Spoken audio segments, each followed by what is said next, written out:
Kurt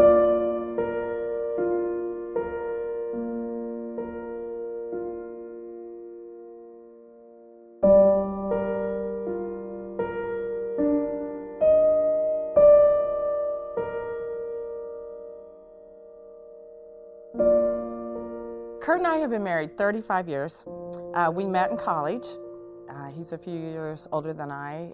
We met one night at Missouri State University at the time, and there was just something different about Kurt. And I realize now, after being with him for so many years, it is that characteristics of standing up, speaking up, not being afraid to do the right thing. And I think that's one of his shining examples of a great characteristics that not all people will do. Kurt is very, very straightforward, really a hard worker. I've seen just a couple of weeks ago he was out for 2 weeks, and he left us in control of the office with him because he had a surgery. Every now and then you would get back in and you'd see that he had been working from home, and I'd have to text him and say, "Stop it! You're supposed to be recovering." But it's hard to keep him from working overtime.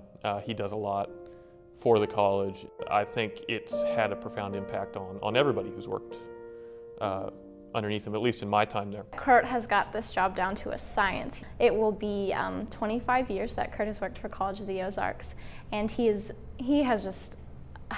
this amazing skill that he just knows exactly how to do his job, and he knows exactly what needs to be done, and he has the integrity to make sure it's done correctly each and every time.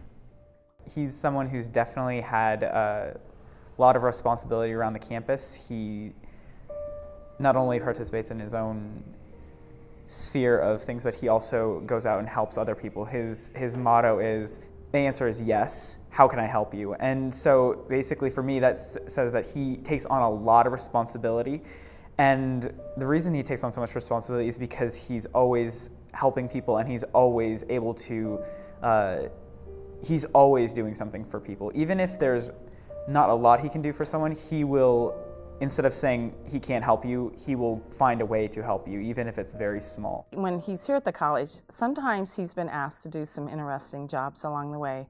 And one of those is that he was asked by Dr. Davis to go out and get a piece of the still column from 9/11. And he did that right before the holidays, and most people probably didn't even miss him at work. But he actually jumped on a plane and he flew out to New Jersey. He rented a truck. He drove almost around the clock for something like 12 or 13 hours, maybe more than that actually, and drove that piece back. And he took that so serious that it was almost a sacred piece, and wanted to make sure that he didn't stop along the way and that he got that delivered back to the college safe and sound, and handled it just with such care because of what that represented. My definition of justice is to stand up and do what's right, even when it's uncomfortable or nobody else will do it. And when I think of justice, I certainly think of Kurt McDonald. He has served his country when he was a young man in the Air Force, and from the day he put on that uniform till today, and it's many years later, he is still serving his country and doing the right thing every day in what he does in his job.